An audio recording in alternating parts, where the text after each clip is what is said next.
forgetting time until death was the only outcome. The hair that had been gently caressing his skin suddenly turned violently, attempting to drag him down. However, Zhu Peng's earlier performance had been so convincing, and his upward escape so decisive, that with a single twist he broke free from the seaweed's grasp. Looking down, slender arms, white as jade, suddenly emerged from the darkness of the ancient well. Their speed was such that Zhu Peng estimated his ascent wouldn't allow him to escape. I heard a gentle woman's soft, mournful call. Just as the jade arms neared, a jelly-like green mud erupted from Zhu Peng's body, expanding to meet them. I could see two small eyes on the jelly, winking playfully, biting his tongue sharply. Zhu Peng broke free from my mental state. His body shot upwards again. The translucent green jelly held on for a moment before being torn to shreds by hundreds, thousands of jade arms. They accelerated towards Zhu Peng's consciousness once more, light just ahead, when slender jade arms seized his ankles. Then more, countless more, dragging him back down into the depths. A sleeveless woman in white robes slowly ascended before Zhu Peng. Her long, beautiful hair cascaded down, revealing a withered chalk-white face etched with knife-like wrinkles. She leaned in, her eyes empty, black holes whispering in his ear. "Stay with me for all eternity." I, nearing the well's surface, was once again pulled down, my will struggling against the relentless force. Just as Zhu Peng was about to abandon his breakthrough and forcibly end his deep meditation, a roar of furious rage erupted. Wang! Wang! Wang! The armless woman, as if startled. The jade arms around her rapidly retracted and sank. With a violent jerk, Zhu Peng floated unimpeded to the surface, bursting forth into the air. The endless rush of fresh, sweet air filled him with ecstatic, greedy delight. In that final moment of his deep consciousness, Zhu Peng saw a monstrous dog, its muscles grotesquely overdeveloped, standing by the well. It howled, "Wang! Wang! Wang!" its voice cracking, bright red blood spurting from its mouth. In the underground tomb, above the ancient stone coffin, Zhu Peng abruptly opened his eyes. He didn't even need the primary unit to check. He instinctively knew he'd broken through to the level of a third-rate apprentice wizard. It was merely the first step of a long journey, but a solid one nonetheless. Yet, the moment his eyes opened, he saw that withered, chalk-white face, the armless woman's hollow, black eyes, less than an inch from his own. He abruptly closed his eyes again. He opened them once more. The quiet stone chamber remained, but the terrifying, armless woman had vanished without a trace. With a long exhale, "Wu, ha." Zhu Peng thought back to his martial arts training. Despite his years of practice, the side effects of the Black Wizard's meditation had still plunged him into the depths of primal fear, a fear that transcended his will, a bone-chilling horror from the very core of his being. Soaked in, Zhu Peng pulled a heavy iron box from his chest and took out the primary unit to perform a self-assessment. His psychic power had indeed risen to 30 points, as expected, in addition to the 6 attributes: physique, agility, spirit, will, and intelligence. A 7th appeared on his personal attribute panel: magic. His current magic level was 28 points. Only about 92% of his psychic power had converted to magic. He supposed that was to be expected after all. It was externally enhanced psychic power. To achieve 100% conversion and solidify his foundation, he needed more life or death trials. Emerging from the sarcophagus, Zhu Peng's robes were soaked with sweat, his body swaying precariously as he stepped down. Only then did he notice the strange transformation of the heavy ancient book before him. A line of characters, appearing as if freshly inscribed in blood, now adorned the once blank, obsidian-like Tum shadow mask. The true nature of the meditation technique Master Kid gave me, a black magic spell, fueled by intense negative emotions to boost spiritual power. But the more profound the dark magic meditation, the more it emphasizes the refinement of one's own negative will. I want to kill someone. The intense desire to kill will boost my spiritual power and even enhance the potency of my spells. No wonder 9 out of 10 historically powerful black mages were utter lunatics. As for those who simply relied on abusing others to comprehend negative energy, they remained mere small fry. The more rapidly progressing the heretical cultivation method, the more demanding it is on the cultivator's own capacity. The path of a black mage is far more arduous than that of a white mage. Explaining the path of the mage from a peculiar angle using Taoist philosophy, Zhu Peng partially recovered his strength after a moment. He moved to the corner of the room, lit the oil lamp in the stone chamber and sat before a makeshift stone table. Night was still young. Chapter 28: A Great Life, the beginning of history. Under the lamplight he picked up a quill, preparing to write. This thing was more durable than a ballpoint pen and sold remarkably well in the Abyssal City. Opening a rather thick notebook, Zhu Peng began to record his cultivation progress. On the path of the mage, he was merely at the starting point. All power originates from the soul. This sentence, boldly inscribed on the title page of his notebook, was a maxim of unknown origin. In the mage's world, it was as classic as technology is. The primary productive force was in the Earth era. From mages to commoners, almost everyone knew it. During their apprenticeship, mages accumulated knowledge and cultivated their spiritual power. Once they became official mages, they would embark on seemingly endless experiments to analyze their spiritual power, or rather, their souls. Spiritual power is the diffusion of the soul's energy. Lower-level mages lack the ability to directly observe or even touch the soul realm, so they often begin by experimenting and researching spiritual power. As research deepened, stronger mages can better adjust their primary meditation method to match the frequency of their spirit or soul. Just as no two leaves are exactly alike, there are probably no two identical souls in the heavens. Every person is unique. No matter how similar, there will always be subtle but essential differences. The low, middle, and high-level meditation methods passed down through generations in the wizarding world are merely the predecessors' summaries of their own research into mental power and even the soul. Meditation models suited to themselves. Even if it perfectly aligns with you, it will never be a complete match. Therefore, the inheritance of wizards differs from the technological inheritance of Earth. Experiments conducted by the teacher must also be repeated by the student, because the result the teacher obtained was 1, while the student's result might be 2. There's a general similarity, but the deeper aspects show vast differences. All power originates from the soul, and no two souls are alike in the heavens. Therefore, everyone's path can be learned from, but not copied. This is the advantage and disadvantage of individual evolutionary paths versus technological evolutionary path.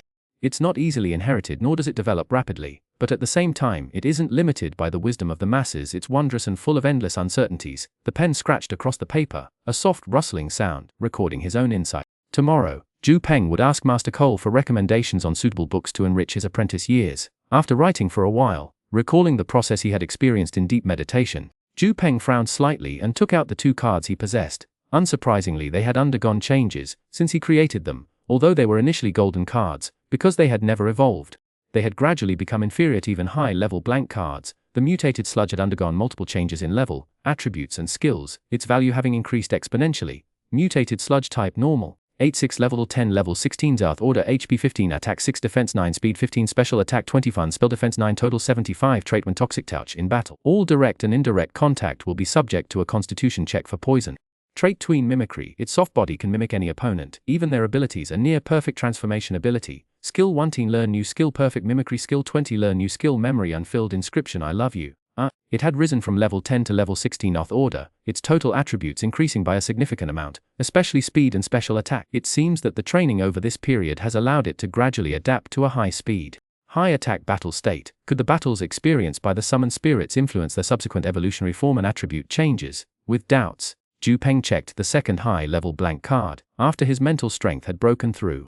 Axe-wielding Wolfman type normal intimacy 95, approaching the maximum enhanced comprehension level, level 0, 15 upgraded to level 0, 20, gene sequence enhancement has reached its peak, 12 speed 9 special attack 5 special defense 0 base stats 68 trait loyal companion, increases base intimacy with owner by 20, accelerates intimacy growth, skills 1, courage 2, halberd mastery, flame enhancement.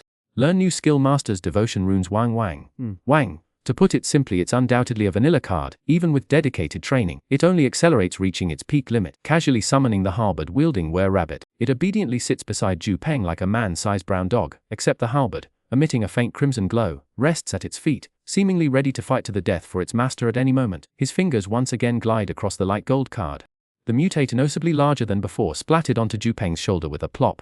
It faintly emanated an apple-like fragrance, and inhaling it, even Peng's weary spirit felt soothed. The mutated Oza's potential hasn't been fully unlocked, yet its attributes already surpass the halberd wielding were-rabbit. When it levels up and evolves again, the gap between them will likely widen further. This is the difference between a gold card and a vanilla card. Initially, vanilla cards are easier to train, gaining an advantage through rapid leveling, but the potential of a gold card is ultimately unmatched by a vanilla card. While the halberd wielding were-rabbit hits a bottleneck, the mutated Oz hasn't even truly begun to hurt itself. Feeling his mental energy intertwined with magic, sustaining their manifested existence, the ratio is roughly 1 to 1. In other words, Peng can now maintain their existence for twice as long as before his advancement to a third-rank apprentice. From this perspective, it's only after reaching the realm of a third-rank apprentice that one truly possesses power beyond that of mortals. Furthermore, magic generated from mental energy is far more convenient than mental energy itself. It's more refined and easier to manipulate. Those who forcefully use mental energy for spellcasting can only be called psychics, while those who use a mixture of mental energy and magic are mages, even apprentices. After soothing both the evolved green jelly and brown-furred dog, Peng could clearly sense the mutated Oza's potential was far from exhausted, while the halberd wielding were-rabbit had reached a certain limit. Understanding this, his expression unchanged, patted the dog's head, then dismissed both summons and resumed writing in his notebook. From nightfall to the break of dawn, the lamplight in Peng's stone chamber remained bright. Suddenly, a weight pressed down on his back, but when he felt the softness and smelled the fragrance, the tense muscles in his body relaxed. "You're pushing yourself too hard! Up again at night. Haven't slept for half the night." Silver hair fell over Peng's. The gentle voice of the elf girl reached his ears. I remember you told me that the more skilled a martial artist is, the more they cherish their bodies. That's why you don't smoke, drink, or stay up late. Now you only sleep less than 5 hours a day. Propping herself up on her elbows on Ju Peng's back, the girl leaned her little head beside the man's face. It's all right. Master taught me the sleeping pill technique, entering deep sleep, eliminating distracting thoughts. Sleeping soundly 4 hours a day is enough for me to recover my energy. My skill isn't enough, but I can still hold on for a month or two. Ju Peng wrote the last few sentences in his notebook without turning his head, then closed it and stretched enormously. The cayenne blood in his body surged like a mighty river, corresponding to the rising demonic sun outside the underground tomb. Don't push yourself so hard. The path of a warlock is long and far, and we have hundreds or thousands of years to live. Take it step by step, slowly. It won't be too late. Yuan, you're treating me like an elf again. Born with a long lifespan, you can slowly accumulate knowledge and power. I can't go slow.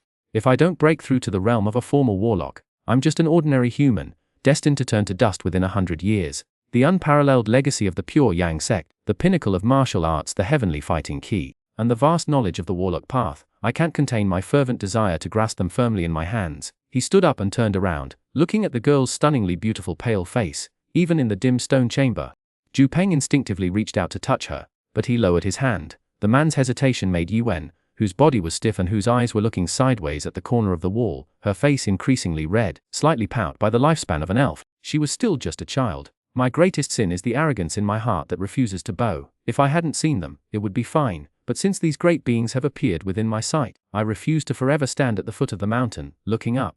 When? My future path may be more difficult than you can imagine. Will you accompany me on this journey? Suddenly questioned by the boy she somewhat liked, even with the thick-skinned nature of an elf, Yuan felt a surge of shyness. She had planned to reject him proudly, but when the girl's gaze swept across Ju Peng's expression, devoid of much of a smile, she became unconsciously serious. After pondering the previous question, the girl slowly raised her head. Her gaze was firm as she stared at Ju Peng, a serious and unwavering determination gradually appearing in her beautiful eyes, eyes that burned like flames. Yuan's answer was so soft, yet so heavy and earnest. No matter what path you fool, no matter what we face together, what we endure, I, Ifrit Yuan, will be by your side, a transcendent wizard, possessing immense power, a long lifespan, and wisdom as deep as the starry sea. Some would merely kneel before such a magnificent being, their faces pressed into the dirt. But others, their hearts roar and howl, gaze at the eternal stars from the deepest abyss. This day marks the beginning of the reign of the Black Witch's will. Chapter 029. Nodle ambush and assault outside the underground tomb. Within the icy expanse of the frozen earth mountain gorge, the wind howled fiercely. The death of the bone giant instilled fear into the already self-aware corpse knights and voodoo wizards. In a way, the bone giant was the most difficult of the 3 mini-bosses to kill. Thick-skinned, capable of high-speed movement, and possessing powerful self-healing abilities. Even if they couldn't win, they should have been able to escape. Yet, it was the first to fall. The monsters within the frozen earth gorge had been almost completely eliminated over the past half-month. Even if a few stragglers remained, Ju Peng and his party wouldn't bother clearing them out. Slaying too many low-level monsters might affect their attribute point gains. If we don't wipe them out before Uncle Lu returns, we'll be laughed at. After observing for a moment through the telescope, Ju Peng passed it to Cole beside him. Ju Peng, Cole, Ewan, Zhang Yuzhen, and Dong, 5 people, stood concealed behind a snowdrift and pine trees, observing the distant monster group. The corpse knights and voodoo wizards consciously grouped together, the corpse knights for close combat, the voodoo wizards for ranged attacks. The corpse knight skeleton legions and the voodoo wizards zombie guardians were a combination of cannon fodder and elite troops. This is going to be tough. That voodoo wizard wields several long-range area of effect spells. I'm not confident in completely suppressing it in a magical duel, nor are we confident in protecting you from interference while you cast spells under the corpsey knight's assault. After Cole handed the telescope to Ewan, Ju Peng crossed his arms and spoke. These monsters, infused and empowered by the power of the Magma Dragon King, exist solely for slaughter. They're not easy to deal with. Should we wait for Uncle Lu to return? Zhang Yuzhen tentatively offered a suggestion, asserting his presence. You're about to reach level 4, you still want only 2 attribute points. You're leveling up so fast now that you don't appreciate it, but later, when you become a high-level professional, you'll realize how much trouble a poor foundation will cause you in future breakthroughs. After saying this to Zhang Yuzhen, Ju Peng made up his mind to take down the remaining 2 mini-bosses in the frozen soil canyon before Lu Yidao returned, because time waits for no one. Based on information he'd gleaned from the professional forum, the Blood Eagle in the city cemetery had already attracted attention due to wiping out several teams of professionals in a row, with a large number of mid- to high-level professionals converging there. Ju Peng didn't intend to forcefully seize the equipment materialized by the Blood Eagle, risking becoming a target for everyone. But the burial goods in the city cemetery, easily overlooked yet precious, were precisely his target. The longer he waited, the more likely these burial goods would be discovered. So Peng wasn't willing to waste any more time. Master Cole, assuming I don't intervene, how long can you hold the defense? About 5 minutes. If the corpse knight's intelligence is indeed low, that's enough. 3 minutes. No, within 2.5 minutes, I'll make a forceful strike to kill the voodoo mage. Then, whether to retreat or continue to team up to defeat the corpse knight will be our choice. After receiving Cole's answer, Peng fell silent for a moment before deciding to solo kill the voodoo mage. Spellcasters, while possessing extremely powerful spell, are undoubtedly relatively fragile physically. Wizards certainly consciously strengthen their strengths while compensating for their weaknesses, but monsters rarely possess that kind of intelligence. The strength and fragility of spellcasters are exceptionally evident in them. Brother Peng, if you're going to make a surprise attack, why don't I sneak in first and land a few heavy blows on the voodoo mage? It's safer than you going alone. I've been practicing stealth assassination recently. Looking at Jiang Yusen's expectant eyes, Peng turned his head to look at old Cole. Wouldn't removing him make our lineup thinner? Can a thief like him block a few blows for me? His presence or absence makes little difference. Whether or not I can stop that mini-boss depends solely on whether my spell succeeds. You should also pay attention before attacking. If I succeed, you can join the attack. If my spell fails and we can't stop the monster horde, don't try to kill it, just harass them to help me escape successfully. While talking, Peng and Cole set many plans. A plan for a successful surprise attack, and a plan for everyone's escape should the attack fail. Although leveling up by slaying monsters looks very much like playing a game, for Peng and Cole, combat is combat, and the line between life and death is incredibly clear. Death in this world means the complete erasure of all traces within this world. There's no running back to respawn or anything. Death means you can no longer perceive this world. Even if you leave behind traces, they're merely perceived by others, no longer having any connection to you. Draped in a snow-colored camouflage cloak, and dusted with Japanese ninja odorizing powder, Jiang Yusen moved towards a cluster of monsters like a semi-transparent mass of ice and snow. The process wasn't exact, but he was incredibly steady, clearly a testament to his diligent training. In the distance, Peng carried a two-handed sword almost as tall as himself. He wore no shield or axe, and his reserves consisted only of 5 heavy javelins, cross-strapped to his back with the sword. Though standing, he too was cloaked in snow-colored camouflage. In the snow-filled landscape of the frozen tundra, high-quality camouflage, even without exceptional skill, was enough to blend seamlessly with the surroundings. All Peng had to do was wait for the plan's success or failure. Owen was the first to act. Her shotgun ammo was long gone. She now wielded a pair of dual pistols, salvaged from a roaming shooter in the Japanese contingent, 2 blue-quality dual handguns that amazed Peng and the others. Apparently, even such weapons were materialized in the Dark Realm. What if they breached the First Realm someday and materialized a cannon?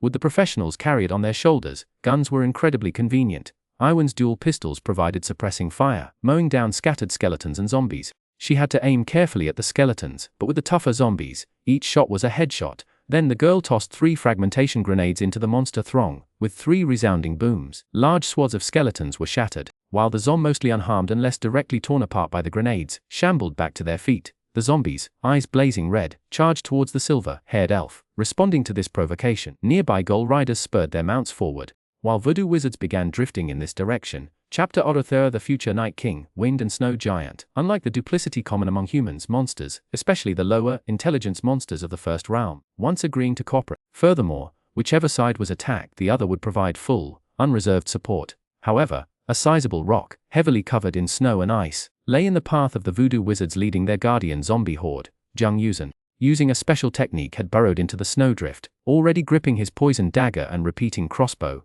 waiting. His heart pounded heavily in his chest, pumping blood to every part of his body, making the young thief's cheeks flush and his left ring finger tingle. Yes, this is the life I want: power, money, honor and women. One day, I will become the eternal Night King, overlooking all from the Shadow God's throne. One knife, I will strike fear into the hearts of all the strong at the mere mention of the name Jiang Yusen. If it were a truly strong warrior, battle, hardened and perceptive, the killing intent and racing heartbeat emanating from the snowdrift would have exposed Jiang Yusen 800 times over. But the voodoo mage is just a low-level trash mob boss. Battle intuition, psychic sensing, these high-end abilities are beyond its comprehension. The tall, thin voodoo mage levitated a few centimeters above the ground, leading its surrounding guardian ghouls towards the corpse knight. As it passed the boulder, the thick snow suddenly exploded outwards. 3 crossbow bolts were followed by Jiang Yusen, who lunged forward, his poisoned dagger held reversed in a swift and brutal attack. The volley of bolts, the backstab. While Jiang Yusen's actions still lacked a certain unique understanding and panache, they were as flawlessly executed as textbook examples. His right hand, which had released the crossbow, held a green glass vial between his ring and pinky fingers. This highly potent poison was a lucky drop from his recent spree of monster hunting. He only had 7 vials, but each one, upon shattering, unleashed destructive power on par with Master Cole's spells or even Ivan's close-range gunfire. 3 bolts followed by a backstab and the shattering of the poison vial. With this combo, Zhang Yusen was confident he could create the best possible opportunity for the captain to make the kill, or even complete the kill himself. An assassin against a mage, a one-hit kill was always possible. 2 out of the 3 crossbow bolts found their mark on the voodoo mage's back, 1 missed. Compared to Zhang Yusen's hawk-like assault, the surrounding guardian ghouls moved as slowly as thick-shelled turtles. The voodoo mage had only considered the strength of its meat shields, not their reaction time. However, Zhang Yusen, focused on the beauty and precision of his combo, forgot the difference between a desiccated corpse like the voodoo mage and a normal human spellcaster.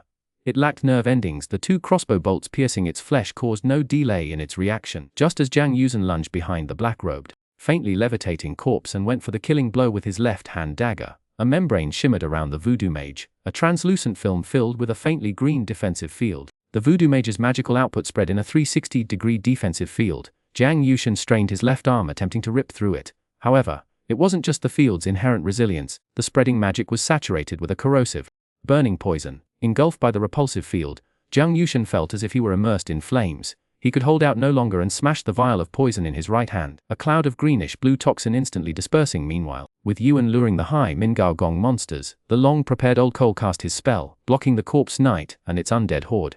He'd previously drawn a magic array in the snow and buried a shattered sapphire. As the corpse knight led its undead army into the fray, Cole summoned a 5-meter-tall snow giant from the swirling blizzard. Its imposing presence halted the undead legion. The attacks of the skeletons and ghouls passed straight through the snow-wind giant. Each heavy blow from the giant, however, slowed the spread of frost on their bodies. The dark energy coalescing around the corpse knight was the only thing that could harm the snow giant. Riding its skeletal steed, it wielded its greatsword against the giant, creating a scene worthy of a painting. A valiant knight in classic battle. Indeed, low intelligence, low-level monsters, Cole sneered, watching from a snowdrift with Dongshu. They don't see that the snow giant is merely a large-scale slowdown spell. If I could actually summon a giant, I wouldn't have been stuck at apprentice mage for all these years. The over 100-year-old apprentice mage watched the battle unfold, a cold smile playing on his lips. 5 minutes delay is a sure thing. He peered through his telescope. The green cloud is rising.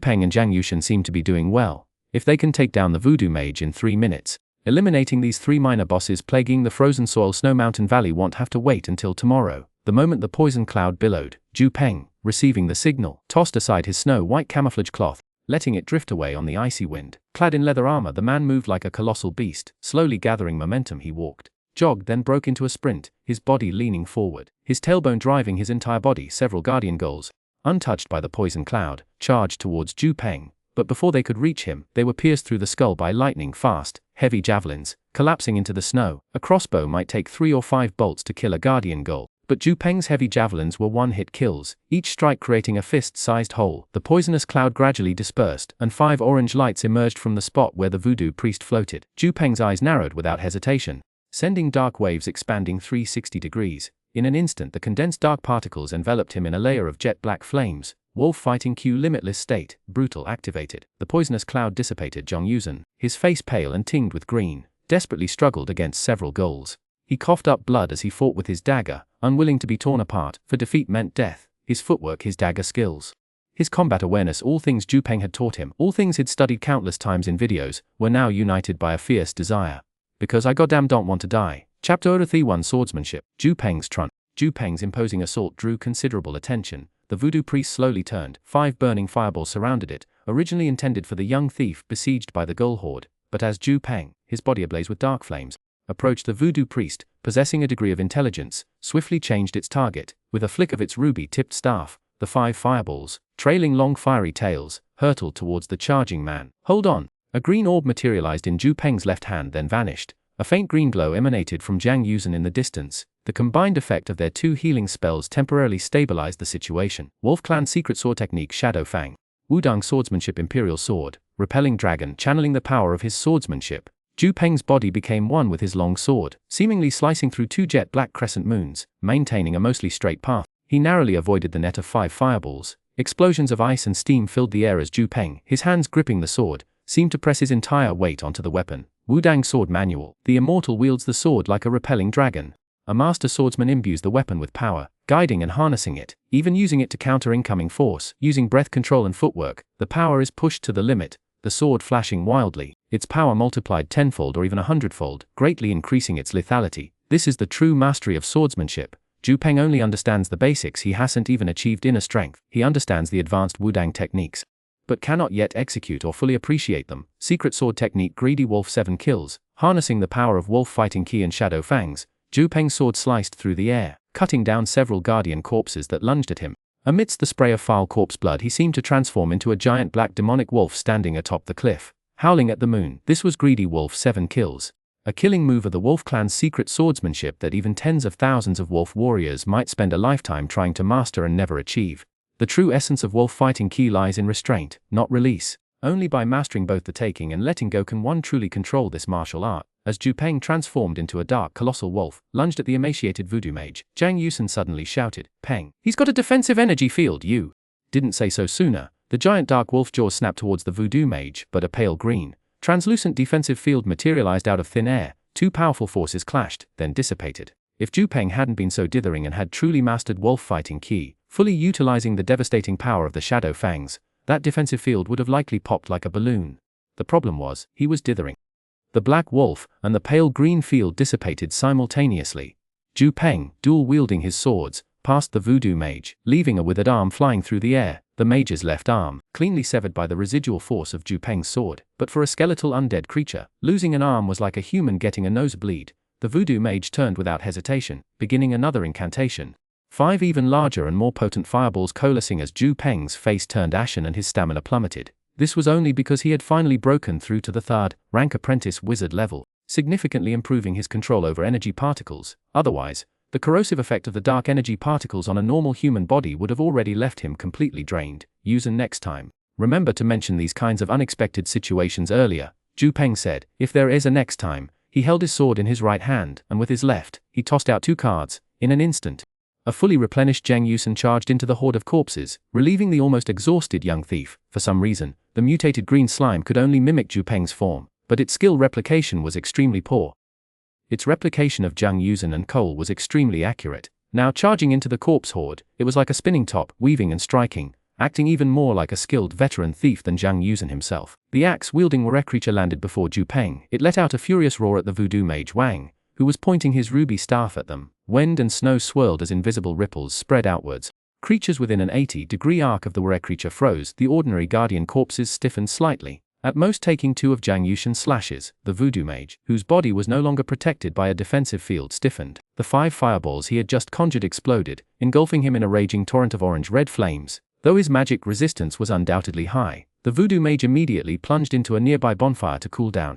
The axe-wielding were creatures awakened 3rd skill Wang's roar, a terrifying shout that not only stunned enemies but also subtly increased the luck of its allies. Meanwhile, Zhu Peng, standing behind the were creature, replenished his own energy through controlled breathing, then pulled a flawless, vibrant green 8-sided gem from his bosom and pressed it onto his double-handed sword. Zhu Peng only possessed 1 gem of this grade, a gift from the Hyras of the Soros family. This top-tier, blank double-handed sword possessed 3 natural magic rune slots. Inserting gems or other naturally magical items imbued the sword with corresponding magical enhancements. The wizarding world classified gems based on quality and inherent magical power into several grades: shattered, cracked, ordinary, flawless and perfect. The higher the grade, the stronger the magic, and the greater the resulting spell enhancement.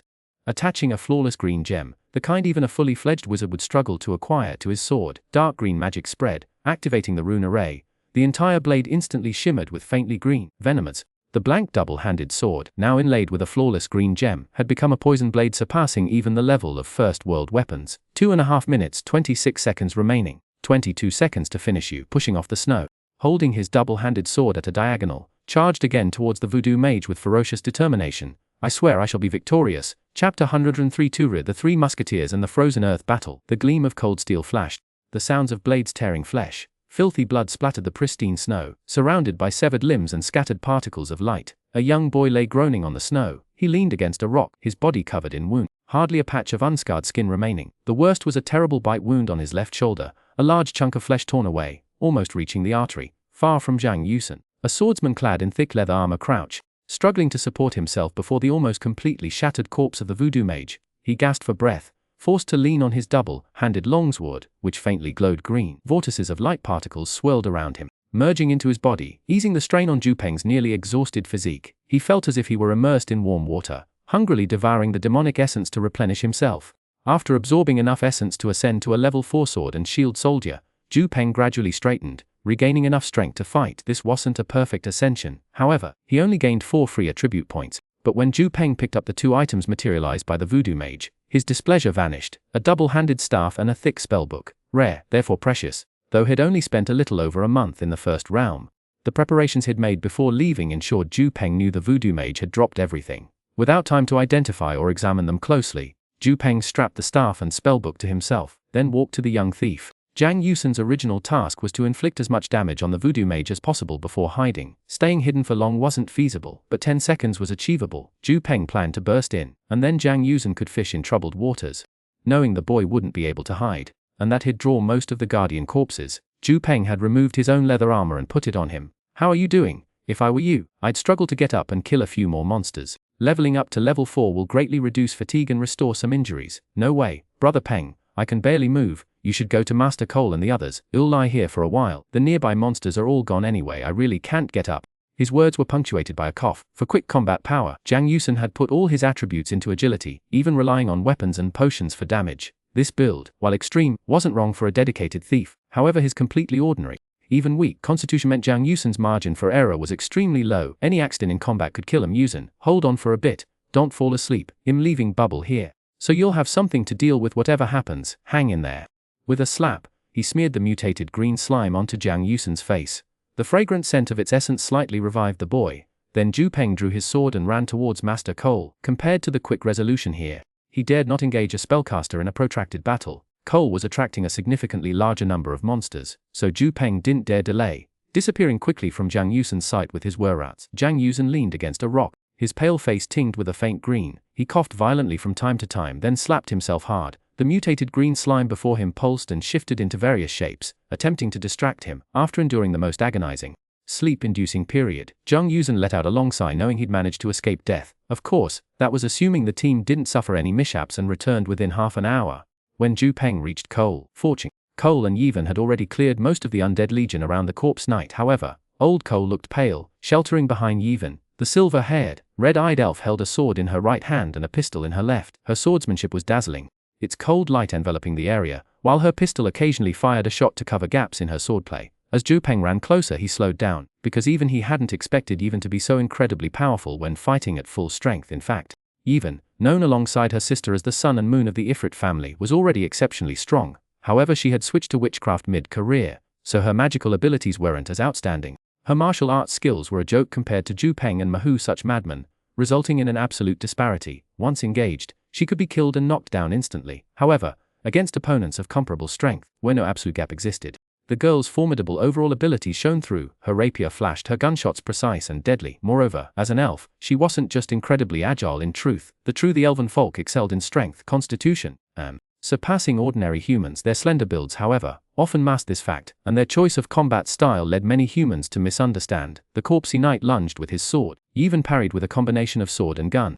Unable to deal with the few remaining undead, a skeleton soldier swung its blade at Cole and Dongshu, who were hiding behind Yevon. Old Cole suddenly drew a short sword radiating crimson flames from his robes, and the nearly centenarian cleanly sliced the skeleton soldier in two, a spellcaster's protective swordsmanship. As a wizard once said, a dagger or short sword is a spellcaster's last dignity. Zhu Peng had been prepared to sacrifice a summoning card, a bloodblade mantis, to his axe-wielding were creature. Now, however, it seemed unnecessary. The were creatures were known for their loyalty, and Zhu Peng wanted to see what changes would occur when the bond between a summoned spirit and its master reached its peak. Charging forward, his wary body alone blocking the corpse knight's assault, there was Ivan, wielding her beautiful silver rapier, Core, his left hand conjuring an ice shield, while his right held a flaming short sword, and Zhu Peng, his two hands gripping a poisonous green blade. Without a word, the three moved with perfect coordination, surrounding the corpse knight and launching a combined attack.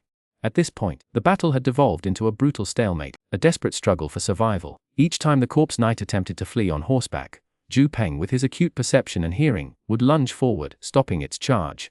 An immobilized cavalryman surrounded by three formidable opponents was at a severe disadvantage.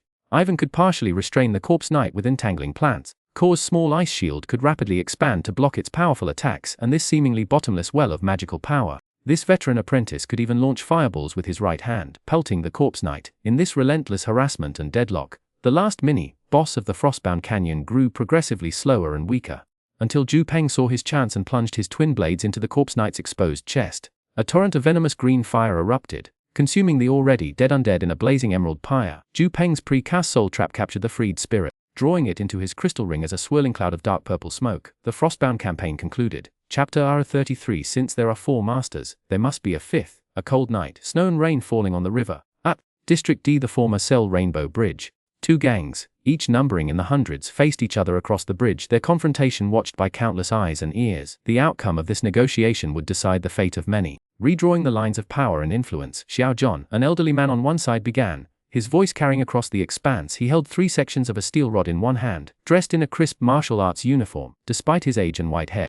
His eyes burned with a sharp, intense light. Behind him stood martial arts students in uniform, while in front were mostly middle-aged and elderly Chinese martial artists. We're all Chinese, times are hard, why push us so relentlessly? On the other side stood Xiaozhan, a powerfully built man in a leather trench coat, a broadsword strapped to his back, one of the most prominent young martial artists in 21st century China.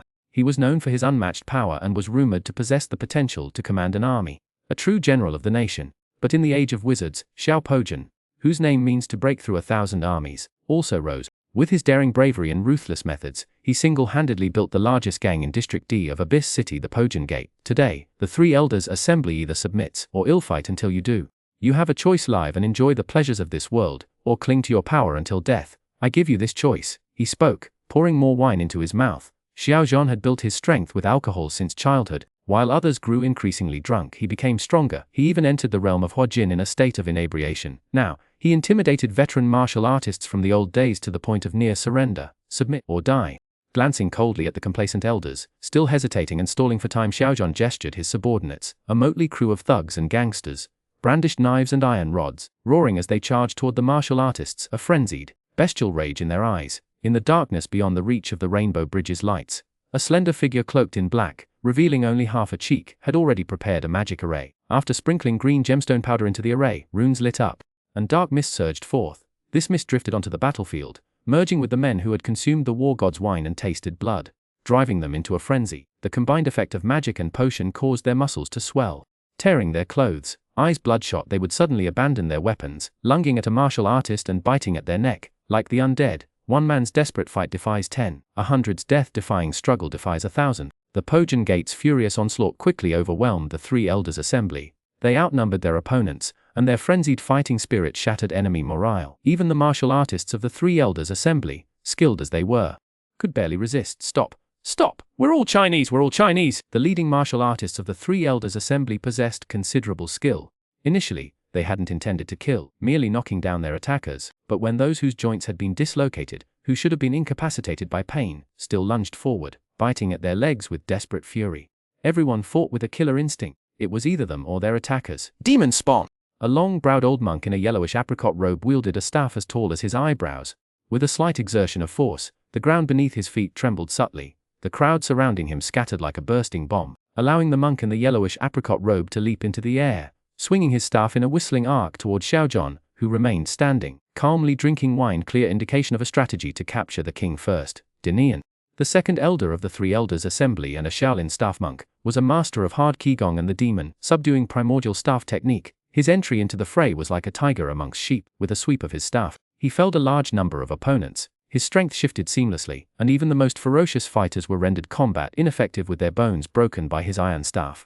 Now Dinian leaped from the crowd, his staff aimed at Xiaozhan in a powerful downward strike. The lean monkey, like old man, suddenly exploded with the terrifying might of a collapsing mountain. His sturdy staff tore through the air, creating a thunderous boom that resonated across the battlefield, negating any tactical advantages of low stances and delayed attacks. On the battlefield, weapon combat is a matter of life and death. A split second can determine victory or defeat. However, Xiaozhan's previously hazy gaze sharpened at the sight of the descending staff. His large right hand instantly grasped the hilt of the heavy sword on his back. In the next moment, he leaned forward, and the heavy sword sliced out, its heavy blade tracing a path that seemed to encompass countless principles of martial arts. A crimson thunderbolt shot out from his hand, following the trajectory of the sword, transforming into a crescent-shaped arc of lightning. The thunderous sword clashed violently with Dinian's mountain-like downward strike. The heavy weapons collided with a deafening roar, truly shaking the heavens. This spectacular clash overshadowed all other fighting on the battlefield, but the outcome was far from the expected stalemate. Dinian, the monk in the apricot robe, flew backwards beyond the thunder and dark grey dust cloud, a horrific wound marring his chest. His iron staff was broken in two, and blood gushed from his mouth and nose. He was clearly dying. Two elders, who had been supporting their disciples on the battlefield, witnessed Dinian's plight. With cries of grief, they rushed forward, regardless of the danger. Dinian, blood foaming from his mouth and nose, mustered his remaining strength to urge his sworn brothers, Dark Lightning Energy, go, quickly! Go! Either submit, or the three of you will walk the path to the underworld. From amidst the swirling dust, single-handedly wielding his heavy sword, crimson thunderbolts surged and dissipated around him, giving him the terrifying aura of a mythological Ashura descending upon the world. His icy words carried a crushing weight of dominance and imperial authority. Xuanhuan, the three of us brothers opened a martial arts school to protect women and children, to spread Chinese martial arts, and to fight against the dark races. We've never fallen behind. You, for your own selfish reasons, blah, blah, nonsense. Xuanhuan stepped forward towards the two elders holding the body of Elder Dinian. He swung the heavy, dark red lightning-charged greatsword in his hands with the swing. It seemed as if a huge crescent moon of thunder roared down from the sky above the rainbow bridge. The dark thunder Q, the 8 directions prison sealing technique, the moon-destroying star-crushing strike. The three old martial artists, who had spent their lives cultivating virtue and fighting on the front lines against the alien races, were enveloped in the pulsating dark red lightning, leaving no trace of their bodies behind. In the struggle for dominance over the heavens, only strength is real. Under the blade, all beings bow their heads, devoid of the courage to resist. Otherwise, do you think the eternal witch tower rules the heavens and enslaves countless worlds with mere words? Heh. Ha. Ha. Ha. A roar of thunderous laughter swept through the air, echoing Xuanhuan's words one by one. The disciples of the three elder society knelt down, heads bowed, weapons discarded. Perhaps they will regret it hours later when their homes are looted and their wives and daughters are violated. But what then? To surrender your weapons and kneel before the enemy is the greatest shame for a martial artist. On the Rainbow Bridge, the confrontation between the three elders society and the Broken Army Gate ended with a decisive victory for the Broken Army Gate. To this day, Xiao's Broken Army Gate controls half of the D District Chinatown, practically ruling with an iron fist. Even the rampant dark races give Xiaopojin face. Aber City is akin to a slum, a loosely administered border area of Witch City. Due to the abundant supply of blood and souls, a large number of dark creatures infiltrate Abyss City from the prosperous Witch City. Among them are blood-sucking vampires, flesh-hungry werewolves, witch apprentices and even full-fledged witches conducting live human experiments to gather data. Each district remains relatively isolated from the others. Our progress is too slow. We haven't even unified D District Chinatown yet. We should be able to do better. A beautiful girl with gold-dyed short hair and a secretary's uniform sat before Xuanhuan. Her shapely legs in black stockings crossed. Her skin was extremely fair and delicate. Her lips a pale pink, a striking contrast to her golden hair that made her incredibly alluring. However, Xuanhuan, also known as Xiaopojin, seemed oblivious to the beauty before him, his gaze calm and emotionless. Slow, we're almost invincible, unconquerable. If we weren't worried about losing control, we could swallow the whole of Chinatown right now. If things were normal, our current expansion rate would be considered slow, but something has forced us to accelerate, the alluring girl said, her lips slightly curled upward. What is it? Xuanhuan's voice was devoid of inflection. If his skin were any darker and harder.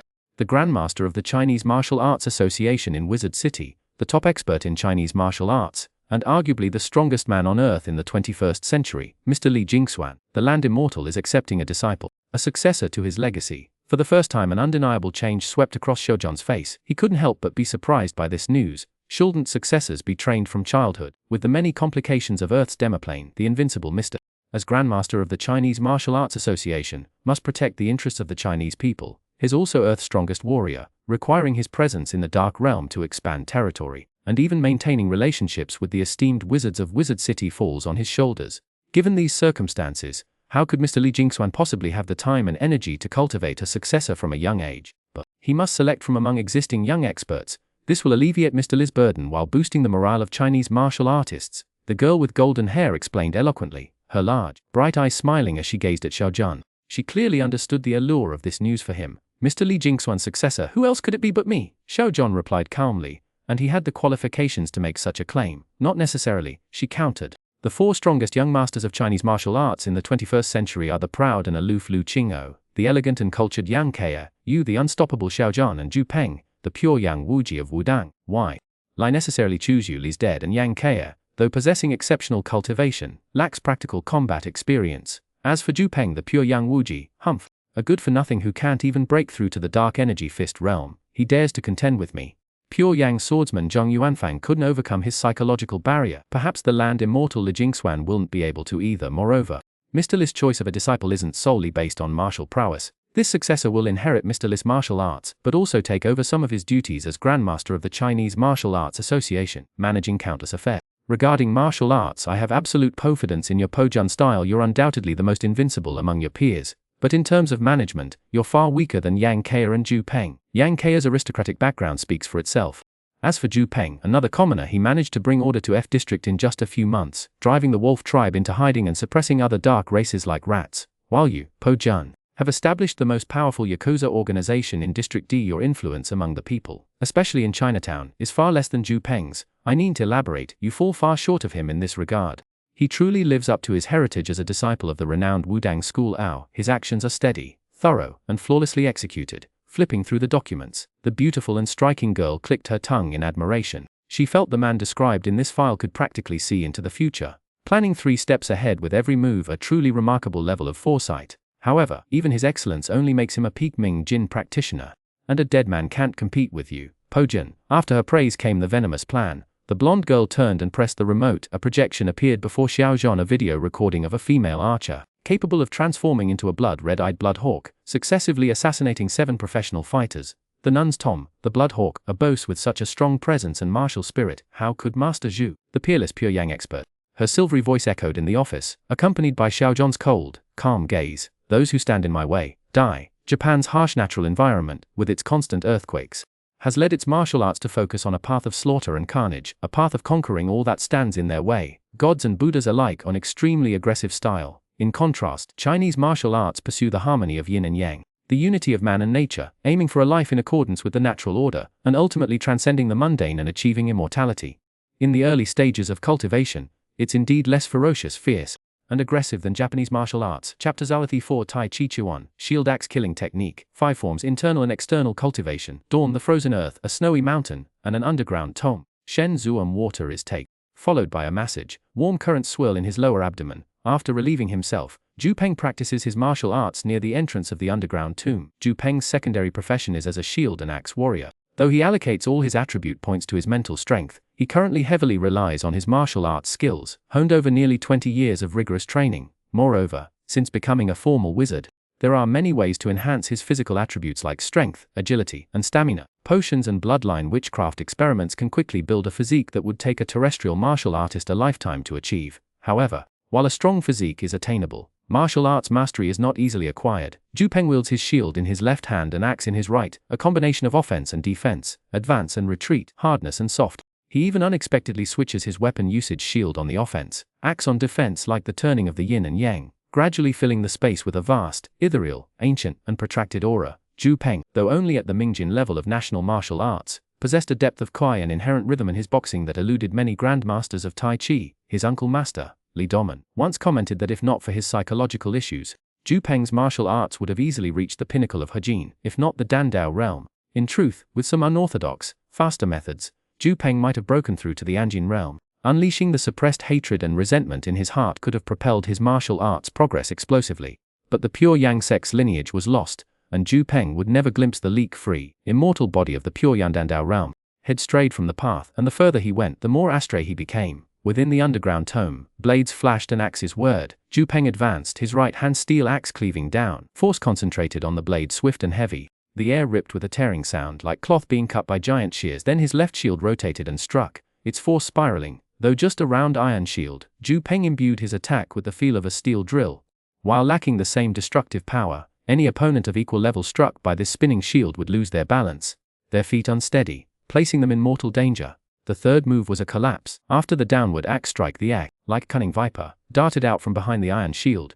Zhu Peng's steel axe had a triangular point. A stab followed by a twist was like being impaled by a 3-edged bayonet. A small entry wound, a gaping exit, unstoppable.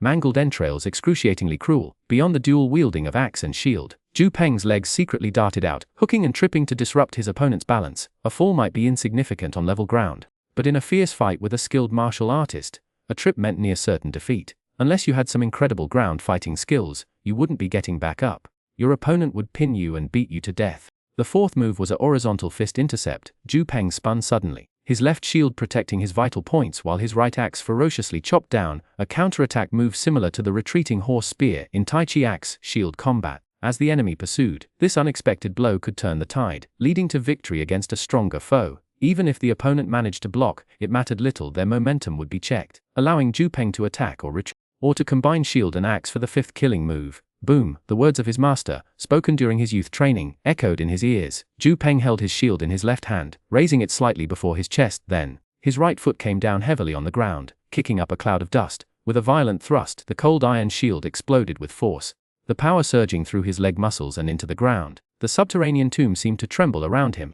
This was the ferocious power of the Taiji cannon hammer stance, completely discarding all the elegant, cunning, and subtle techniques of combat. It was like firing a cannon, mimicking the explosive force of a shell, aiming to smash through any and all defenses. Its power was simply unstoppable. People say Jiquan is soft and gentle, yet within its soft and gentle training methods lies the most fierce and courageous power in all martial arts. Cannon! Hammer! Whip! Truly skilled Taiji practitioners in real combat are often brutally fierce. But the health-promoting Taijiquan taught nationwide would never teach you this powerful striking technique. Otherwise, the streets would be overrun with Taiji cannon fist masters, and the chaos would be far more dangerous than the proliferation of firearms. After all, a gun without bullets is a useless melee weapon, while skilled martial artists are far more secretive and difficult to control. The Taiji cannon hammer stance was the most demanding of the 5 killing stances Ju Peng cultivated. While he could achieve considerable power with the previous 4 stances even at the peak of Mingjin external energy, he could only grasp the form, not the essence of this cannon hammer strike, even with his Q and blood energy pushed to the limit. Yet, as he executed the stance, his concentration was absolute, his body's energy spreading like ripples on water. At that moment, he sensed a faint sound from a corner of the tomb tunnel. Who? With a roar, Ju Peng, shield held tight, performed a shield roll, instantly darting towards the corner.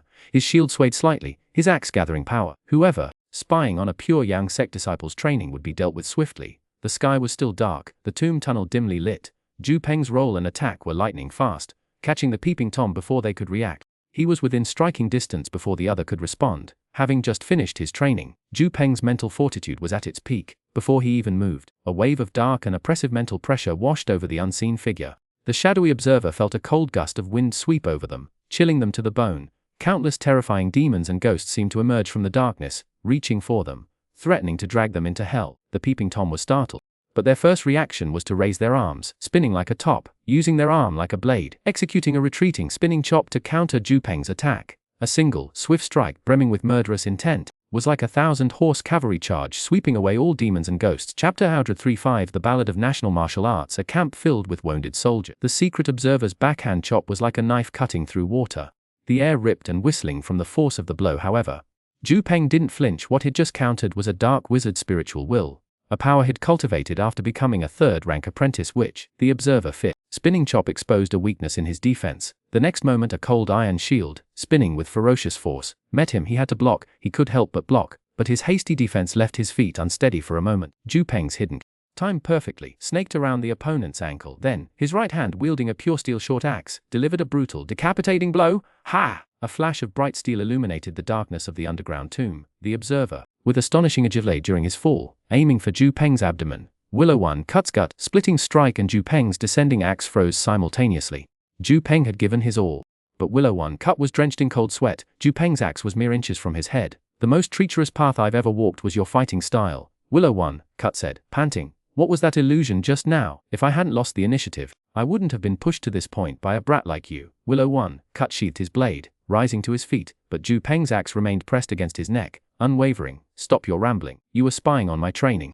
My master's rules are clear: either become my disciple, or I chop you down right now. What century is this? Your family's antiquated rules. Fine. Curiosity got the better of me. I broke the rules. I won't choose either of your options. I can't. Xuanhuan cut reached into his bosom and tossed an old leather-bound notebook into Ju Peng's arms. I only saw a fraction of your form. This notebook contains the accumulated knife fighting insights of the No family for generations. If you find it acceptable, well, consider this settled. If not, chop me down. My baggage is in the corner over there. My earnings are all converted into various potions and gems. Ju Peng flipped through the notebook, confirming it was Xuanhuan Cut's long-time training notes. The contents were almost worth the value of the 5 killing stances of Taijiquan, especially considering Xuanhuan Cut only caught a glimpse. Uncle Liu, I'm sorry, but that's how my master taught me. Sheathing his axe, Ju Peng's face underwent a dramatic shift, his expression transforming into an ingratiating smile as he eagerly helped Liu Yidao with his luggage. This was a stark contrast to his axe-wielding, murderous demeanor moments before. The preceding events seemed like a hallucination to Liu Yidao himself. Truly worthy of someone who majored in Taiji, even his eggs are yin, Liu Yidao muttered, walking towards the tomb with Ju Peng carrying the luggage.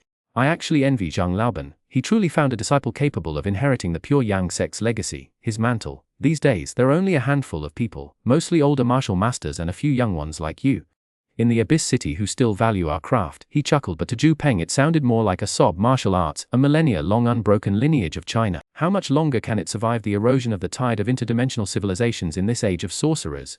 These days, any promising Liu family disciple with spiritual aptitude becomes a sorcerer's apprentice. Those without go into fighting Q. The most pitiful ones would rather play League of Legends than endure the hardship of traditional training. Liu Yidao had practically given his life's work to Zhu Peng, simply seeking a reason. Knowing that the young man would absorb the essence and continue the legacy. Passing the torch, that was enough. Penja, Liu Yidao called out suddenly. What's up, Uncle Liu? Zhu Peng replied, still carrying the luggage. Whether it's innovation or eclecticism, pass on what our ancestors left behind. A long silence followed, then Zhu Peng's low, firm response: I will dedicate my life to it without reservation. My country is gone, and so is my art. What in the world happened?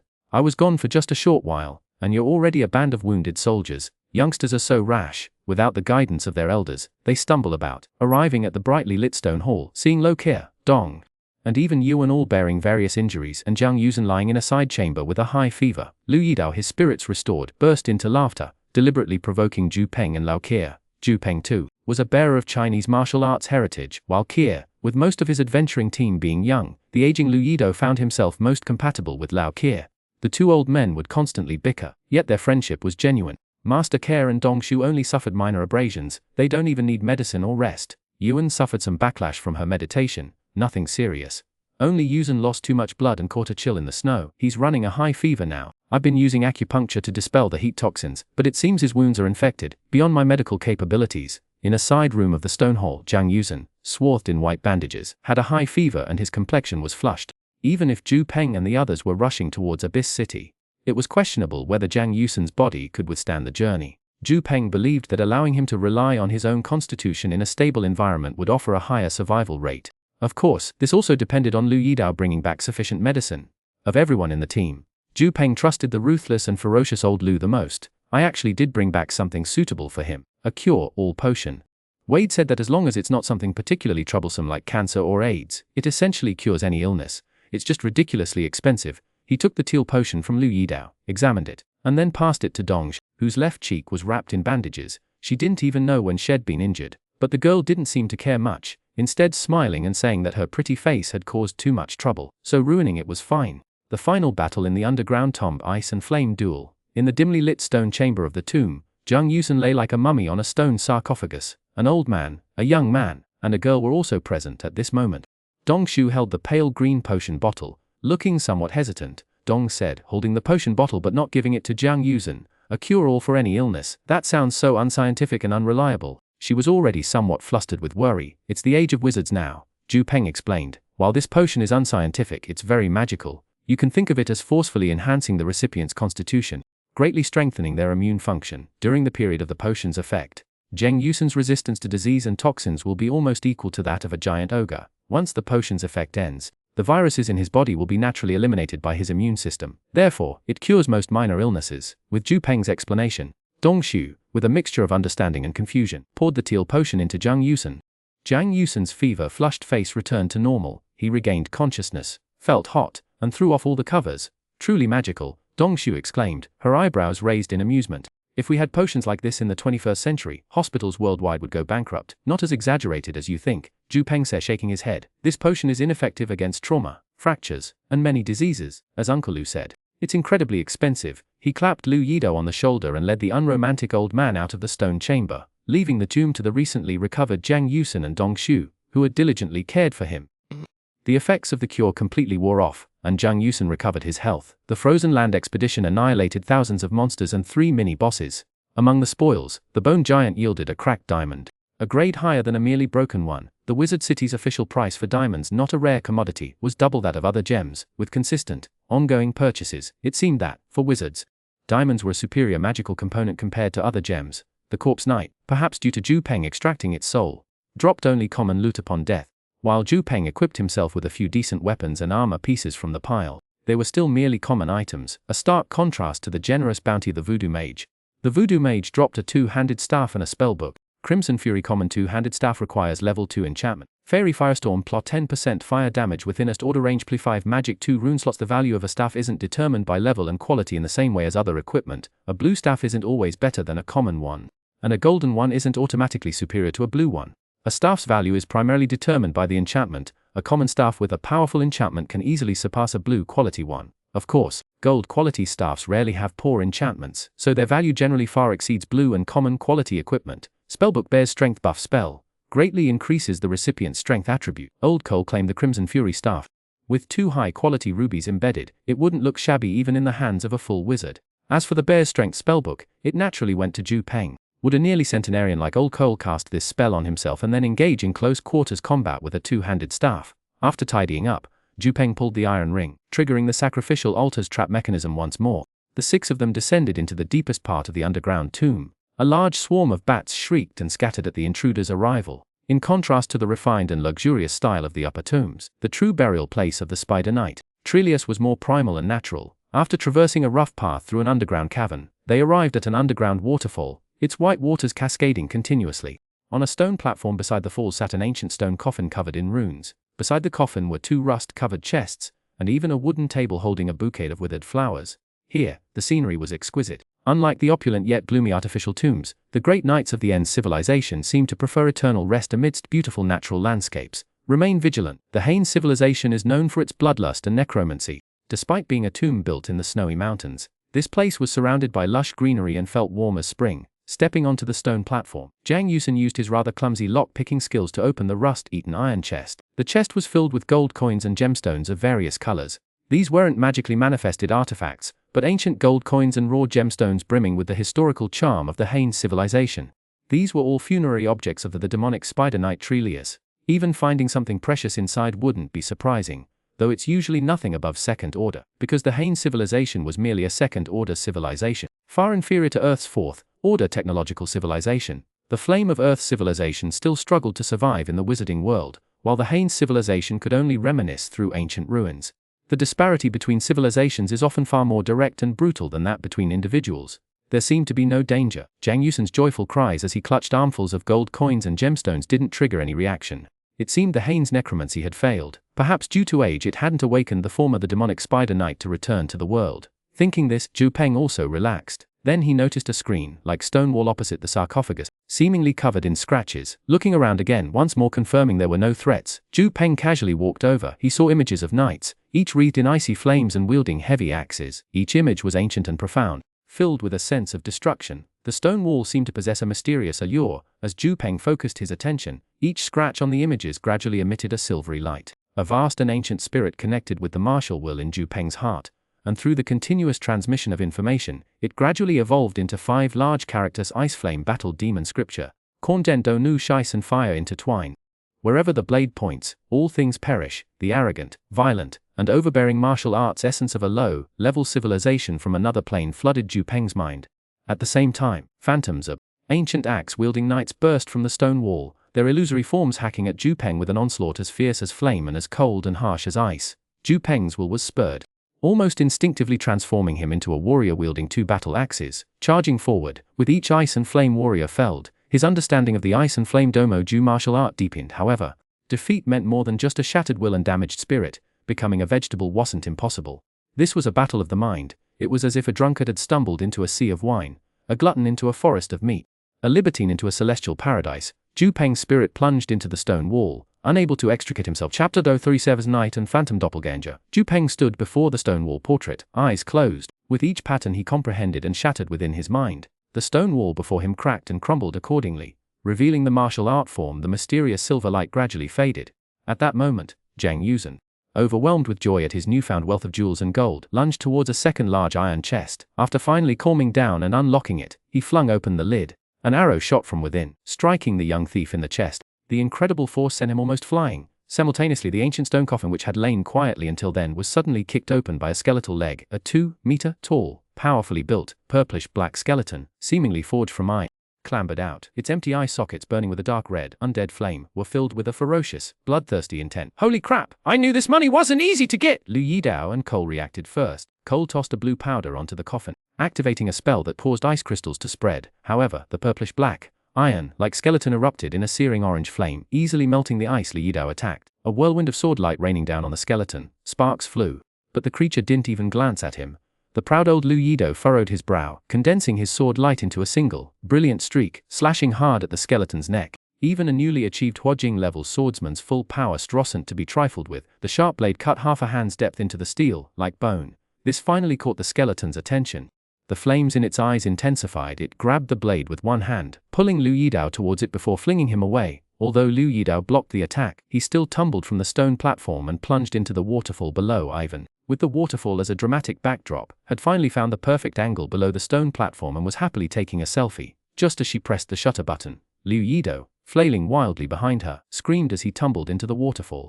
The photo was Rune, the heavy, long-handled black axe from the coffin. The purplish-black skeleton strode out. Old Cole looked around, tears welling in his eyes. Liu Yidao had just been flung away with a single blow. If he dared to engage in close combat with his meager self-defense skills, he would likely be instantly killed. Peng, the usually dependable young man, seemed mesmerized by the stone wall, standing there dumbfounded. Dongshu was struggling to pull Zhang Yuzhen, who had a crossbow bolt lodged in his chest and blood foaming from his mouth, away from the skeleton. Even at full strength, Zhang Yuzhen's combat skills were inferior to Cole's. Charging in blindly would be a suicidal act. Old Cole felt like a commoner targeted by a lion or tiger, wanting to run but too afraid to turn his back, lest he provoke the creature and be cleaved in two before he could even think to defend himself. Casually discarding the staff he had been clutching moments before, Cole conjured an ice shield in his left hand and drew his flame-wreathed short sword in his right. In this life-or-death struggle, his honed skills were his most reliable and trusted weapons. Retreating step by step, Cole bought time while trying to increase the distance between them. But in the next instant, Old Cole's vision blurred, and the powerful skeleton wielding the long-handled axe was already before him, erupting in a violent burst of flame and frost. Then the axe descended. Roaring, Old Cole pressed forward, ignoring the intense heat and frost. Retreating would only hasten his death once the skeleton unleashed its full fighting prowess.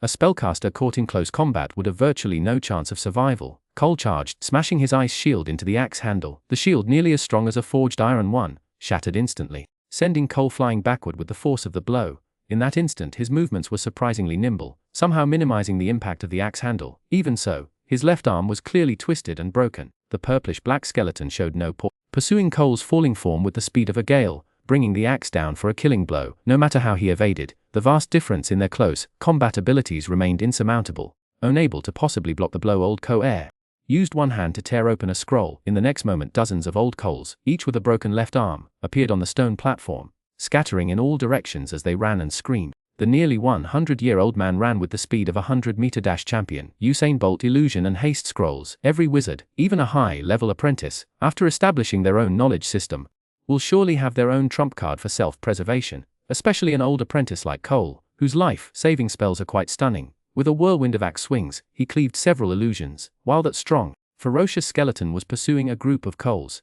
Just as he ripped open the scroll, the old man suddenly appeared. Of course, it wasn't a profound spatial spell, but an illusionary spell that affected and distorted the light. However, this small spell bought Old Cole precious time to escape.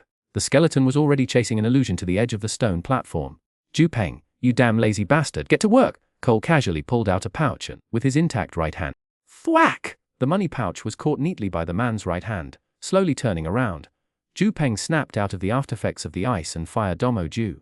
If you didn't attack him, he would just keep pondering. In fact, Peng had already memorized a Dookie cultivation method whose concept was not much better than the wolf Dookie. But he was so immersed in the dual cultivation of ice and fire, body refinement and divine intent, that he was hard to pull himself away. Behind Cole, the purplish-black skeleton, with ice and fire intertwined so fast it left a trail of faint blue illusions, lunged at the old wizard's back, swinging its axe in a sweeping arc. With a loud bang, a faint circle of mixed ice and flame suddenly expanded around Peng, instantly boosting his speed far beyond normal. With a forceful shield bash, before the heavy axe could land on Cole, after the explosion, he sent the skeleton flying backward with the impact of his ice shield. Its feet left clear trails of frost and scorch marks on the ground. I deliberately leave the martial arts essence of the ice and fire Domo Ju for later generations to understand and appreciate. I respect your pioneer as a junior and latecomer, Peng. I humbly ask for your instruction. Staring into the increasingly intense undead fire in the skull's eye sockets, Peng's eyes blazed. Assuming a fighting stance with his shield in his left hand and his axe in his right, ice on his left and flame on his right. This would be a rather unique teaching method. Chapter 038: The Ice and Flame Annihilation and the Frost and Snow Earth Dragons. Exaggerated racial values. Although Zhu Peng adopted a fighting stance, he certainly couldn't fight the boss one-on-one, especially since he might not even win. As soon as the fight began, the opponent's ferocious strength confirmed Zhu Peng's suspicions. Thankfully, the former demon spider knight, Trelius, no longer had his mount, nor did he possess his former battle wisdom. Otherwise, at least half of Zhu Peng's 6-person adventuring party would have died here. Icy blue frost and fiery crimson intertwined upon the robust, obsidian black skeleton, forged like iron. Ice and fire energies exploded with astonishing power through some arcane interplay, pushing its strength and agility far beyond its expected tier limits. Fortunately, Zhu Peng's primary discipline was the yin-yang harmonizing Taijiquan, arguably Earth's foremost defensive martial art. If it had been Liu Yidao, just beginning to understand the intricacies of Zhenqi, standing in the front line, the old master would have been cleaved in two by that near impossibly heavy bat'leaks after only a few desperate slashes at Trelius. Upon the stone platform, weapons flashed, and colorful spells intertwined. Zhu Peng held the front line, Liu Yidao second, patching up gaps while Yun guarded Cole's the last line of defense. Cole, ignoring his own wounds, unleashed a barrage of spells, the adventurer's coordinated efforts barely holding back the increasingly ferocious axe-wielding skeleton. Dongshu dragged Jing Yuzhen away from the platform. From her perspective, the terrifying skeleton that had appeared so suddenly had been pressing Zhu Peng and the others from the start. Its massive, obsidian black body was racked with searing flames and freezing frost. Despite wielding a heavy double-headed bat'leaks, it moved with incredible speed and agility, attacking the adventurer team from all angles, using the stone platform as its center. A sweep of black light and then the crushing weight of the axe descended. Only Zhu Peng, his wolf-like battle aura raging, could withstand the skeleton's overwhelming force. With the brutal enhancement, the physique and strength of a seasoned martial artist, and the force redirection techniques of a Taijiquan master, the black-haired, black-eyed sword and shield warrior was like a stubborn reef in a raging storm, constantly at the forefront of the battle, battered and bruised, yet stubbornly refusing to fall. Faced with such a relentless assault from a peerless close combat expert, Zhu Peng didn't even have time to draw a card, or rather, like Cole, he trusted his martial prowess far more than other abilities in a life or death struggle. Furthermore, whether mutated green ooze or axe-wielding jackals, they would likely be slain the moment they were summoned, leaving Zhu Peng no opportunity for ritual sacrifice. After once again taking the full force of the bat'leaks on his iron shield, Zhu Peng's detrating Zhenqi faltered. The next moment, Trelius, former spider knight, now undead warrior, lunged at his exposed flank. While lacking tactical intellect, its combat instincts remained razor-sharp. However, Liu Yidao, with his swift movements and masterful swordsmanship, instantly intercepted the skeleton's attack. Unlike Zhu Peng, however, the old master, specializing in the Liu style of swordsmanship, engaged Trelius in a furious exchange, vying for the initiative.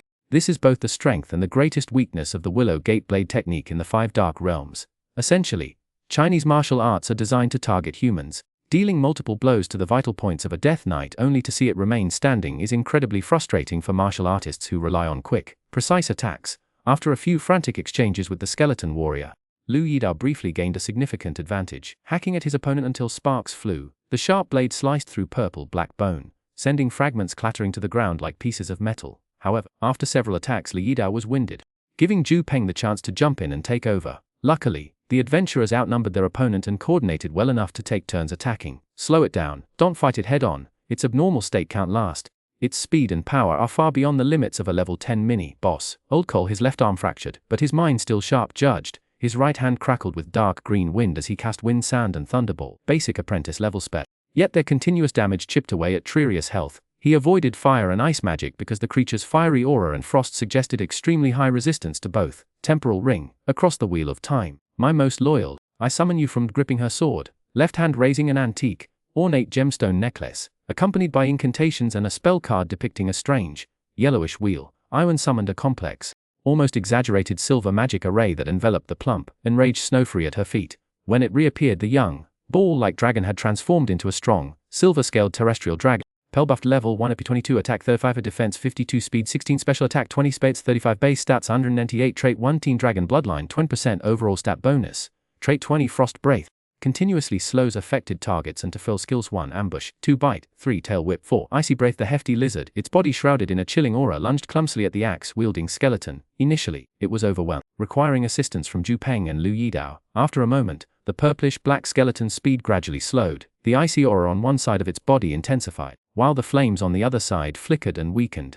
Though it instinctively adjusted, it could no longer maintain its earlier overwhelming dominance. Long-lived species are truly enviable. Perhaps only elves or vampires could achieve such a profound understanding of time during their apprenticeship, right? The time loop spell model is incredibly complex and difficult. Just learning it consumed all my energy these past 2 years, and I need the family heirloom to cast it. Furthermore, I can't cast it often, otherwise, not only would Nuxu's body suffer, but my mental strength would also be completely depleted. After casting the Time Loop, a spell that can only be used on my core summoned elves, Ivan guarded Cole's side with a single sword, answering old Cole's exclamation. The time is powerful, but its limitations are astonishing, and the energy consumption is exorbitant. After casting it, the silver-haired, red-eyed elf had almost no magic left. Her mental strength was practically exhausted with Nuxu, a super tank with incredibly high stats and thick skin, at the forefront. The situation finally stabilized. Although Tilly's launched an even more ferocious attack at the last moment, its body could no longer withstand the continuous onslaught. Crack, initially subtle then increasingly clear, spread across its body. In the end, it wasn't killed by Peng and the others. Its lower half crumbled completely under the clash of ice and fire. In its rapid charge, it stumbled and crashed onto the stone platform, shattering most of its body. Even at the last moment, however, the remaining half of Tilly's, still clutching its heavy axe, crawled towards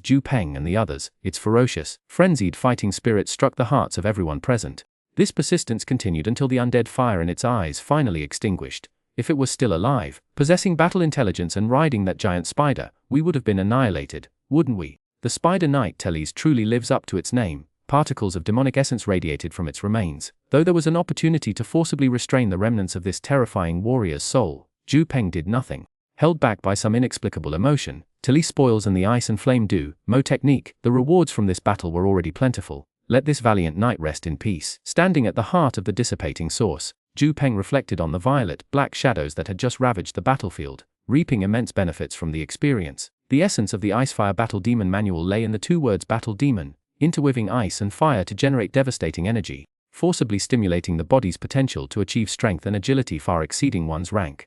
The body would become as strong as iron through this constant stimulation. But the very thing that made it powerful was also its downfall. Most practitioners of this technique likely died from their bodies collapsing and going berserk in the battle demon state.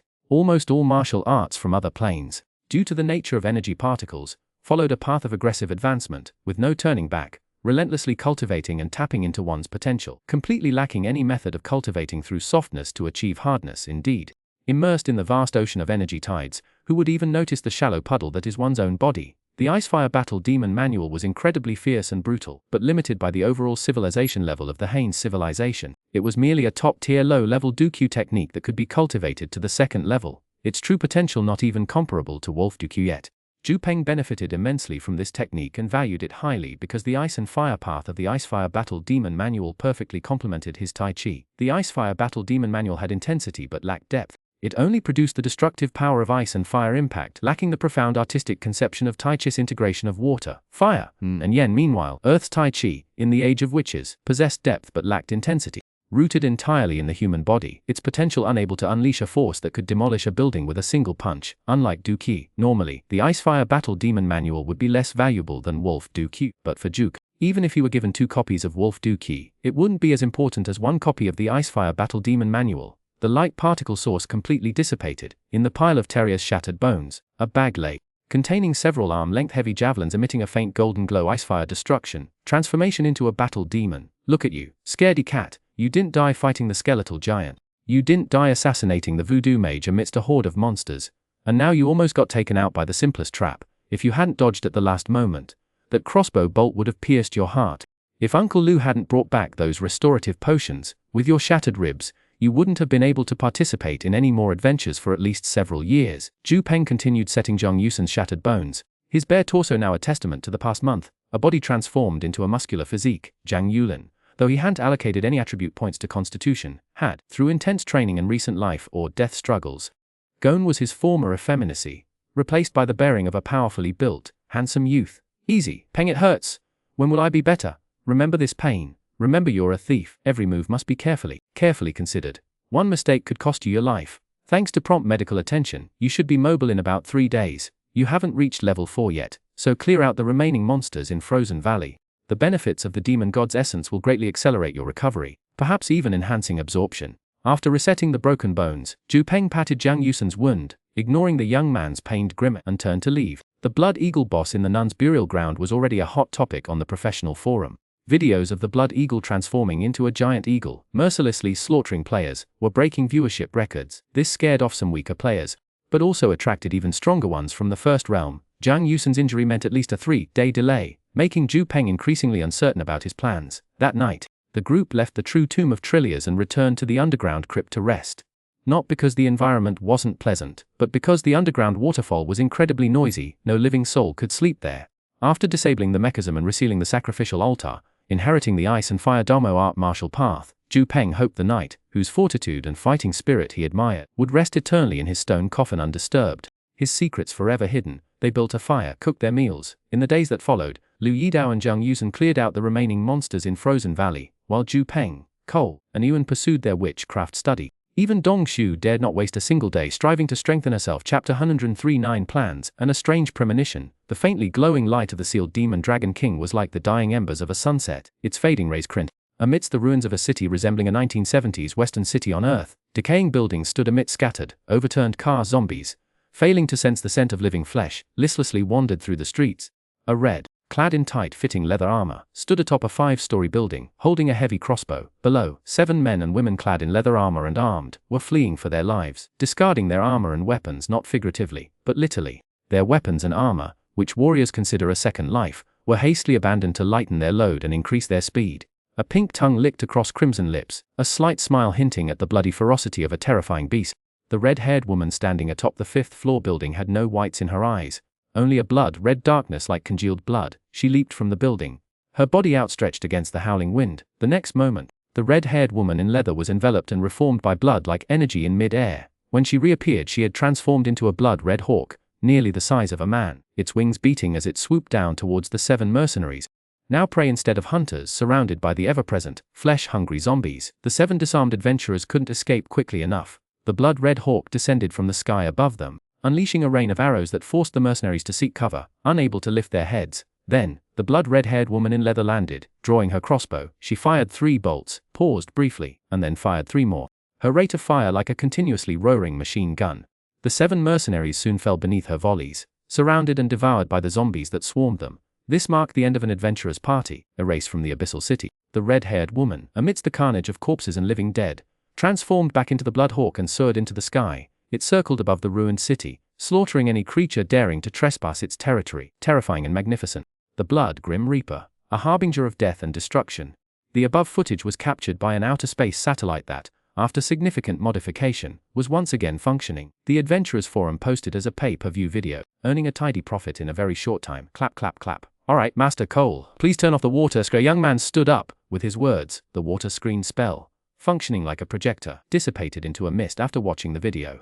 Almost everyone present looked grim, but also felt a sense of hidden relief. Luckily, the team leader hadn't managed to secure that mission. A boss with such high attack and agility, facing it, one could easily lose their life. What are your thoughts after seeing the video, Uncle Lu? How long do you think you could last against the Blood Hawk? Do you think you have a chance of winning? Peng stood before everyone, arms crossed, and asked. Unless she's foolish enough to engage in close combat with me, she can fly and has a long-range attack. I can only guarantee that I won't be easily riddled with her arrows like a hedgehog. How long I can survive depends entirely on my stamina. Luido is proud, but he would never boast or joke about combat. He always speaks truthfully, and in actual combat he always performs better than he claims, never worse. Zhang Yusen, what about you? Do you think you can escape Blood Eagle's arrows? It's agility's guys. I'll immediately detonate all my poison vials and run. Whether I can escape, I personally think it's unlikely. She can fly, if she's determined to kill, and there's no sufficiently complex terrain nearby. Based. Even though Zhang Yusen, having reached level 4 and his wounds mostly healed, still looked somewhat pale, he seemed much calmer than before his injury. A brush with death, as long as you survive, always teaches you much. Whether it's me, Master Cole, or even Gwen, not to mention Yusen and Dong Xu, none of us have a high chance of winning against Blood Eagle alone. We might struggle even to escape, but if we attack together, we might be able to kill her. Master Cole can use a ranged spell to get the jump on her. Then Gwen can expend all her magical energy to cast a binding spell like Thorn's Vine. Yusen can throw poison vials to disrupt her vision, and Uncle Lu and I will attack together. Even if Blood Eagle is incredibly powerful, and capable of flying high even under the combined assault of Lu and myself, I'm confident in shooting her down 7 times in a short period. As Peng spoke, everyone's eyes involuntarily turned to the 7 heavy metal javelins strapped to his back. These javelins were only slightly longer than a man's arm, yet they exuded a heavy and sharp aura. Ice and Fire Destroyer javelins. Golden Equipment Heavies requires professional level fire enchantments. Ice Inferno Heavy Strike AP5 Constic 5 Turk Agility the 15% attack accuracy within a first order range quantity. 7 Lord Treyers. The demonic spider knight Mozukishi was incredibly generous. He gifted us techniques, treasure, and finally this golden-grade magical equipment. Though Zhu Peng can't use this equipment yet due to the level restriction, it will take at least a month to travel from the frozen snow mountain to the city ruins where Blood Eagle is located. The battles along the way will be enough for Zhu Peng to reach the level required to use these 7 javelins.